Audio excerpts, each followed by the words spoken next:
Hi viewers, வணக்கம். Welcome to screen time Dinesh. இப்போ என்ன படம் ரிவ்யூ பார்க்க போகிறோம் பார்த்தீங்கன்னா, விடுதலை 2. இந்த படத்தை வந்து நம்ம ரிவ்யூ பண்ண போகிறோம், ஜெனியூனாக ரிவ்யூ பண்ண போகிறோம். எப்படி இந்த படம் வந்து தேட்டரில் தாராளமாக பார்க்கலாமா, ரொம்ப பெரிய படம்ன்றாங்க, போகலாமா இல்லை வேண்டாமா அப்படின்றத நம்ம வந்து ரொம்ப ஆனஸ்ட்டாக சொல்ல போகிறோம். அதுக்கு முன்னாடி சேனலை சப்ஸ்கிரைப் பண்ணாலும் தயவுசெய்து வந்து சப்ஸ்கிரைப் பண்ணிங்க. இப்போ நம்ம வந்து விடுதலை ஃபர்ஸ்ட் பார்ட் வந்து பார்த்துருக்கோம். அதோட சேம் கண்டினியூட்டி தான் பெருமாள். அவர் வந்து பார்த்தீங்கன்னா அந்த பெருமாள் வாத்தியாருன்றாங்க.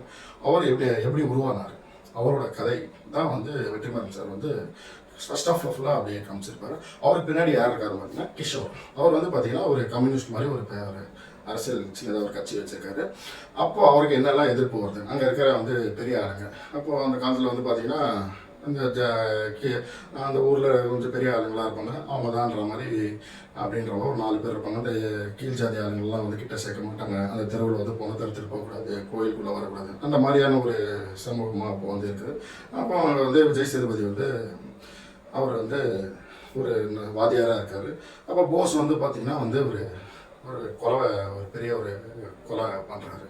அவர் வந்து என்னன்னா, அவர் கருப்பு அப்படின்ற ஒரு கேரக்டர் வந்து இருப்பார். அவரோட வேண்டிய பொண்ணு வந்து போஸ் வந்து போஸோட அப்பா கெடுத்துருவாங்க. அந்த மாதிரி இந்த எப்படி கெடுத்துன்னு சொல்லி போய் கோவத்துக்கு போயிட்டு அவங்க போஸோட அப்பாவை கொலை பண்ணாங்க. நாங்கள் என்ன வேணாலும் பண்ணுவோம், ஆசைப்பட்டால் நாங்கள் என்ன வேணாலும் பண்ணுவோம், அதுக்கு எங்களுக்கு உரிமை இருக்குது, அனுபவிக்கிறதுக்கு எல்லா பொண்ணுங்களும் அனுபவிக்கிறதுக்கு ஒரு உரிமை இருக்குது, அதுக்காக கொலை பண்ணுவேன்னு சொல்லி போஸ் வந்து அந்த ஊரில் இருக்கிற மக்கள் எல்லாரையும் அடிச்சு ரொம்ப ஒரு இது பண்ணுறப்ப அப்போது வந்து அவங்க 2 பேரையும் வந்து விஜய் சேதுபதி காப்பாற்றி வச்சுருக்காரு. போலீஸ் எல்லாம் கூப்பிட்டு இந்த மாதிரி ஊர் மக்கள்லாம் அடிக்கிறாங்கன்னு சொல்லி இது பண்ணுறாரு. அவங்க 2 பேரும் சரண்டர் ஆக சொல்லுவாங்க. அவங்க ஒரு பெரிய ஒரு இன்சிடென்ட் நடக்கும். அப்போ விஜய் சேதுபதிக்கு வந்து கத்தி குத்தலாம் வரும், ஒரு உயிர் பொழைச்சாரா அப்படின்றத நீங்கள் படம் பார்த்து தெரிஞ்சுக்கிங்க.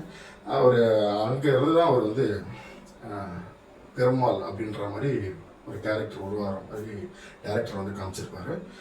அந்த சீன்னால கொஞ்சம் ஒரு இன்ட்ரெஸ்டிங்காக இருக்கும். அந்த காலத்தில் இப்படிலாம் நடந்தது. ஸோ ஒரு 4 பெரிய மனுஷங்க இருப்பாங்க, இவங்கெல்லாம் சேர்ந்து ஒரு சிஸ்டத்தை உருவாக்குவாங்க. இந்த மாதிரி வந்து நம்ம ஒரு சங்கம் ஆரம்பிக்கலாம்னு சொல்லி சங்கத்தை ஆரம்பித்து இவங்க அந்த அந்த சிஸ்டத்தில் தான் எல்லோரும் கண்ட்ரோலில் வரணும்னு சொல்லுவாங்க. விஜய் சேதுபதி அவர் வந்து பார்த்திங்கன்னா கிஷோரோட கண்ட்ரோலில் இல்லாமல் சில விஷயத்தை வந்து அவராக ஓனாக கையாளும் போது என்ன எதிர்த்து நிற்பார், அந்த சண்டைலாம் போடுவார், அடிப்பார். அப்படின்னும் போது அப்போ கிஷோர் வந்து மன்னிப்பு கேட்க சொல்லுவார். நான் கட்சியிலேருந்து பொறுப்புலேருந்து விலகிறது தனியாக போவார். அப்புறம் கிஷோரை வந்து கொலை பண்ணிடுவாங்க. விஜய் சேதுபதி அதுலேருந்து அந்த கொலைக்கு காரணமாக இருந்தவங்க எல்லாருமே வந்து இவர் கொலை பண்ணிவிட்டு இவர் ஒரு பெரிய மக்கள் கட்சி உருவாக்கி இவர் வந்து ஒரு பெருமாள்ன்ற மாதிரி பெரிய ஒரு வாத்தியாரை உருவாக்குறாரு. அந்த ட்ரெயின் ஃபர்ஸ்ட் பார்ட்டில் வந்து ட்ரெயின் பிளாஸ்டாக இருக்கும். அதோட கண்டினியூ அதில் என்னென்ன கொஸ்டின் மார்க் இருந்ததோ செகண்ட் பார்ட்டில் அழகாக எல்லாத்துக்குமே அது வந்து ஆன்சர் சொல்லியிருக்காங்க. அந்த ட்ரெயின் வந்து வெடிச்சதுனால அதுக்கு என்ன காரணம், யார் காரணம், நான் மட்டும் காரணம் இல்லை, அரசாங்கமும் காரணம் அப்படின்ற மாதிரி சில விஷயத்த வந்து விஜய் சேதுபதி வந்து போலீஸ்க்கு புரிய வைக்கிறாங்க. அவர் அரெஸ்ட் பண்ணி கூட்டிகிட்டு போவோம், காட்டு வழியாக கூட்டிகிட்டு போகும்போது சில சீன்ஸ்லாம் ரொம்ப நல்லாயிருக்கும். இந்த அட்வென்ச்சர் சீன்ஸ்லாம் மேக்கிங்லாம் நல்லாயிருக்கும். நல்ல ஒரு காமெடியாகவும் இருக்கும். காமெடியாக அந்த படத்தில் வந்து ஒர்க் அவுட் ஆகிருக்கு. நல்ல ஒரு ஸ்க்ரீன் ப்ளே வந்து நல்ல ஒரு பியூட்டியாக பண்ணியிருப்போம். ஃபர்ஸ்ட் ஆஃப் வந்து கொஞ்சம் டாக்குமெண்ட்ரி மாதிரி இருக்கும், எல்லாருமே கொஞ்சம் போர் அடிக்கிற மாதிரி இருக்கும். ஆனால் வந்து டீட்டெயிலிங்காக வந்து விஷயத்தை வந்து சொல்லியிருப்பாங்க. டைலாக்ஸ் மூலியமாக நிறைய விஷயத்தை வந்து மக்களுக்கு வந்து எடுத்து சொல்லியிருப்பாங்க.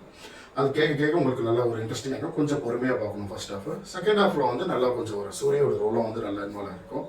அவரை வந்து விஜய் சேதுபதி வந்து அரெஸ்ட் பண்ணி அவரை வந்து கூட்டிகிட்டு போகிறாங்க, வேறு இடத்துக்கு கூட்டிகிட்டு போகிறாங்களா இல்லை காட்டில் வச்சு கொலை பண்ணுறாங்களா அப்படின்ற ஒரு மோட்டிவோட வந்து ஒரு கூட்டிகிட்டு போவாங்க. அங்கே என்ன நடக்குது, கடைசியில் அந்த காட்டை விட்டு அவர் வெளியில் தப்பிச்சாரா, அவர் ஆளுங்களாம் வந்து கூட்டிகிட்டு போனாங்களா இல்லை அவர் அங்கேயே கொலை பண்ணிட்டாங்களா அப்படின்றது தான் வந்து கதை. அதாவது சிஸ்டத்தை வச்சு சட்டத்தை வச்சு அதிகாரத்தில் இருக்கிறவங்க என்ன வேணாலும் பண்ணுவாங்க. அவங்க பண்ணால் தப்பு இல்லை, ஆனால் அதே நாங்கள் வந்து தட்டி கேட்டால் நியாயத்துக்காக பண்ணால் தப்புன்றது எல்லாருக்குமே தப்பு தான். லா அண்ட் ஆர்டர் எல்லாருக்குமே அது வந்து ஒரே இதுவாக தான் இருக்கும். சட்டன்றது எல்லாருக்கும் ஒன்று தான். சிஸ்டத்தில் இருக்கிறவங்க சிஸ்டத்தை பயன்படுத்தி ப்ரொஃபஷனல்ன்ற பேரில் என்ன மாதிரி கேப் மாதிரி வேலைலாம் பண்ணுவாங்கிறது இந்த படத்தில் வந்து கிளியராக வந்து காமிச்சிருப்பாங்க. ஸோ அதே சமயத்தில் அந்த இவர் ஒரு சிஸ்டத்தை உருவாக்கி இவர் ஒரு தவறும் செய்வார்.